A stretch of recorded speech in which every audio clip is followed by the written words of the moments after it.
So, how can a crude, rusted mine worth less than a used sedan nearly snap the backbone of a billion-dollar US Navy destroyer? It sounds like a total mismatch.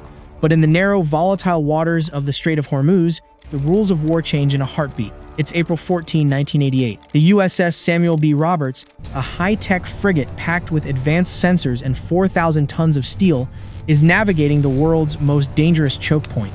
The sea is eerily calm. The radar shows no incoming threats, no aircraft, no missiles. Then, in a terrifying split second, the silence is obliterated by a massive underwater shockwave. 500-pound blast rips through the hull. The entire ship is physically lifted out of the water. Fireballs erupt in the darkness. The ocean begins to violently flood the engine room. This wasn't a sophisticated torpedo or a supersonic cruise missile. It was a simple floating contact mine. A cheap, silent killer that almost sent a giant to the bottom of the Persian Gulf. But here is the real challenge. What exactly happens when the world's only superpower is provoked on the high seas? The answer is simple but brutal. You get a 24-hour storm of precision fire and overwhelming steel. This was the opening act of Operation Praying Mantis. It was the largest naval surface engagement for the United States since the end of World War II. But this wouldn't be a messy, prolonged conflict. It would be a surgical, lethal demonstration of force. Before the first missile was ever launched in retaliation, the Pentagon needed absolute proof. They needed to know exactly who laid the trap. How does the US Navy solve a mystery in the middle of a war zone? It starts with a single piece of floating debris. Before the smoke even cleared from the Samuel B. Roberts, the Pentagon's forensic machinery was already in motion. This wasn't going to be a blind strike based on assumptions. In the world of high-stakes naval warfare, credibility is as important as firepower. To launch a counterattack of this magnitude, the United States needed a smoking gun, and they found it. Here is step 1, the forensic lockdown. Just months prior, US Navy SEALs had captured the Iranian mine layer, the Iran Ager, caught red-handed dropping contact mines into international shipping lanes. When divers recovered unexploded mines from the field surrounding the Samuel B. Roberts, the serial numbers told a damning story. They matched the captured Iranian inventory perfectly. These were M08 chemical contact mines, simple, effective, and now undeniably Iranian. The forensic trail was cold, hard, and led straight back to Tehran. With the evidence secured, the mission shifted to Phase 2, force assembly and staging. This wasn't just a few ships retaliating. This was the mobilization of a massive, multi-layered surface action group, or SAG. The Navy divided its assets into 3 distinct tactical hammers: Group Alpha, Group Bravo, and Group Charlie. To the north, Group Alpha was spearheaded by the USS Merrill and the USS Lynn McCormick. In the center, Group Bravo featured the USS Wainwright and the USS Simpson. And providing the heavy air cover from the horizon was the USS Enterprise Carrier Strike Group. Imagine a coordinated wall of steel spanning hundreds of miles of ocean, all moving in perfect synchronization. They weren't just sailing. They were establishing a dominant, inescapable presence across the entire strait. This is what multi-domain dominance looks like in practice. But how does the Navy ensure these ships aren't blindsided while moving into position? This brings us to step 3, establishing the invisible shield. Every ship in the task force was linked through the Aegis combat system. This is the brain of the fleet. Using the ANSPY-1 phased array radar, the US created a 360-degree digital dome over the Strait of Hormuz. Nothing moved without the Pentagon knowing about it. Every Iranian speedboat launching from a hidden cove, every Silkworm missile battery warming up its radar on the coast, and every fighter jet taking off from Bandar Abbas was tracked instantly. The US Navy wasn't just patrolling the water. They had achieved total information parity.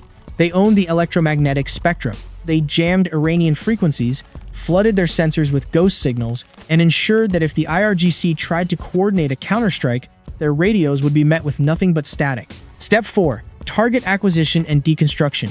The targets weren't random. The Pentagon bypassed civilian infrastructure and focused on the nervous system of the Iranian maritime reach, the Sasan and Suri oil platforms. To the naked eye, these look like industrial energy sites. But the US intelligence community knew better.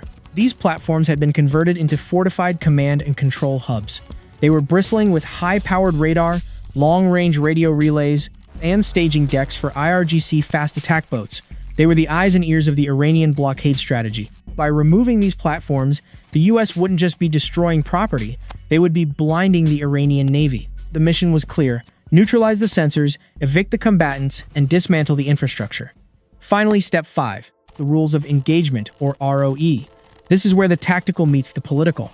Direct orders were flowing from the White House to the commander of Joint Task Force Middle East.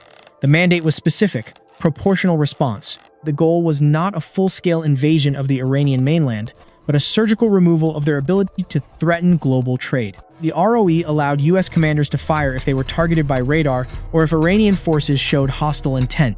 It was a hair-trigger environment. Every captain on every U.S. ship knew exactly what they could and couldn't do. There was no room for error. The precision was absolute. The stage was set. The evidence was verified. The targets were locked. And the most powerful naval force on the planet was now authorized to transition from defense to total annihilation. As the sun began to rise over the Persian Gulf on April 18, 1988, the order was given to execute. The quiet professional buildup was over. Now it was time for the steel to speak. But as the U.S. ships moved within range of the platforms, a chilling question remained. Would Iran retreat, or would they choose to launch a suicide charge against a superpower? The answer would come in the next few seconds, as the first 5-inch rounds left the barrels of the USS Merrill. The counterstrike didn't just stop the arrows. It was about to destroy the Archer. The 5-inch barrels of the USS Merrill begin to glow orange as they cycle through their first 50 rounds. This isn't a warning. This is a deconstruction. The Iranian Sasan platform, a steel labyrinth of sensors and command centers, begins to disintegrate under the relentless 70-pound high-explosive projectiles. But the Navy isn't just firing from a distance. As the structures buckle, 11th Marine Expeditionary Unit teams fast-rope from Sea-Knight helicopters directly onto the flaming decks. Their mission: total intelligence exploitation. They don't just destroy the site, they peel back the IRGC's communication layers, capturing codebooks and mapping the Archer's nervous system before planting C4 charges to finish the job. This is the Kill the Archer doctrine in its purest form. You don't just stop the threat, you erase its ability to exist. But while the platforms are burning, a new threat emerges from the coastal mist. Imagine dozens of Iranian Bogomar fast attack boats blasting across the water at 45 knots. These aren't traditional warships. They are fiberglass ghosts, armed with 107mm rockets and heavy machine guns, attempting a swarm attack to overwhelm the U.S. perimeter. Realizing the surface ships are being bogged down by numbers, who does the Navy call? The answer is the A-6 Intruder. Operating from the deck of the USS Enterprise, these all-weather attack jets enter the fray. Flying low through the thick humidity of the Gulf, the pilots utilize their DANE, the Digital Integrated Attack Navigation Equipment, to pick out the heat signatures of the small boats against the cold ocean. The A-6 doesn't engage in a dogfight. It conducts a surgical harvest. Using paveway laser-guided bombs, the Intruder paints a tiny 15-foot speedboat from miles away. The pilot releases the weapon, and the bomb's seeker head follows the laser beam with terrifying precision, slamming directly into the engine compartment of the lead boat. In a 1-second burst of fire and fiberglass, the threat is neutralized. For the remaining swarm, the Intruders unleash Rockeye cluster munitions. Each canister opens in midair, raining 247 anti-armor bomblets across a football field-sized area of the ocean. To the IRGC sailors below, it isn't a battle, it's a sky turning into a wall of molten lead. The swarm, once a terrifying tactical innovation, is shredded before it can get within 5 miles of a U.S. hull. But the real escalation is yet to come. As the morning turns into a scorching afternoon, the Iranian Navy makes a fatal decision. They deploy the Sahand, a 15,500-ton Vosper Thornycroft frigate. This is a real combatant, bristling with sea-killer anti-ship missiles. The Sahand detects the USS Joseph Strauss and the USS Wainwright on its radar and achieves a hard lock. It fires. The Iranian missile streaks across the water, sea skimming at 600 miles per hour, aiming for the Wainwright's bridge. But the U.S. Navy operates in layers. The Wainwright's Aegis system tracks the incoming bogey in milliseconds. Within seconds, the ship's vertical launch cells erupt. Standard missiles, SM-1, are vectored to intercept, colliding with the Sea Killer miles from the ship. The shield holds. Now it's the U.S.'s turn. The Joseph Strauss doesn't just defend, it retaliates with a sledgehammer. The order is given: launch Harpoon.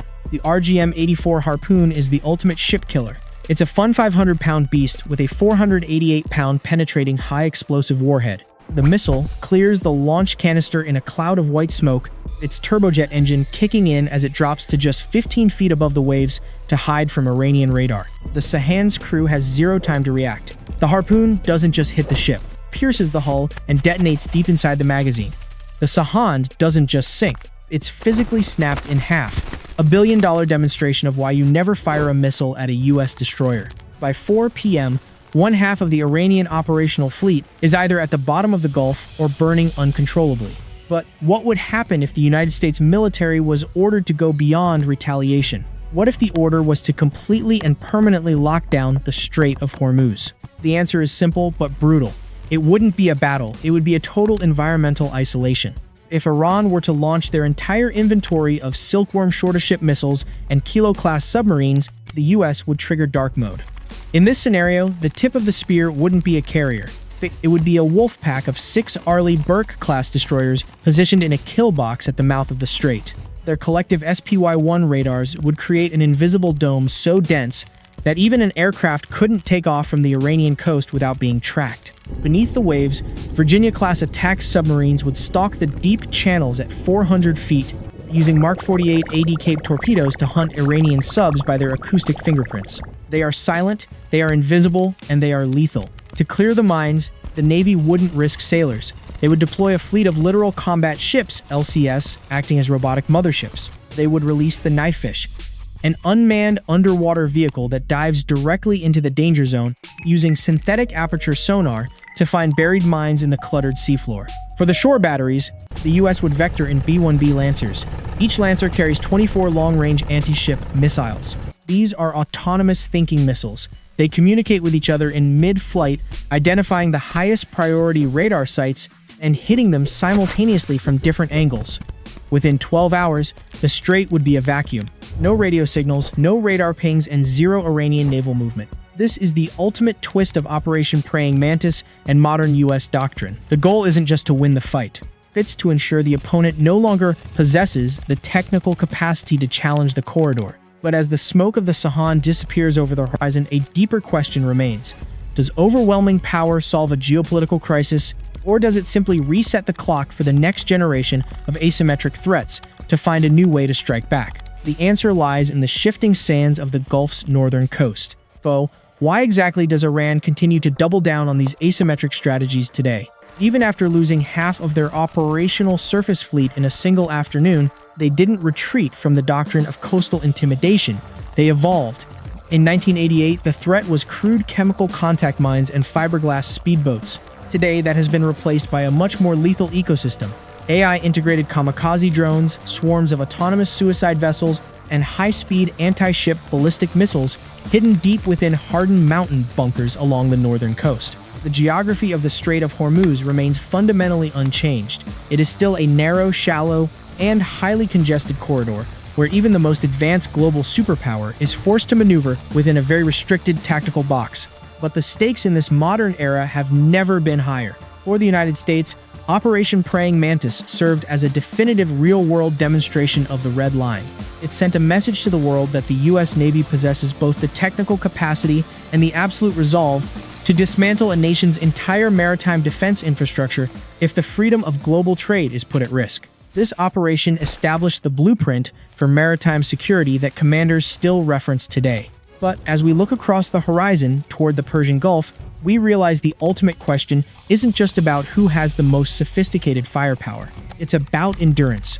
Overwhelming power can successfully reset the strategic clock, but it cannot erase the deep-seated geopolitical tensions that simmer beneath these waves.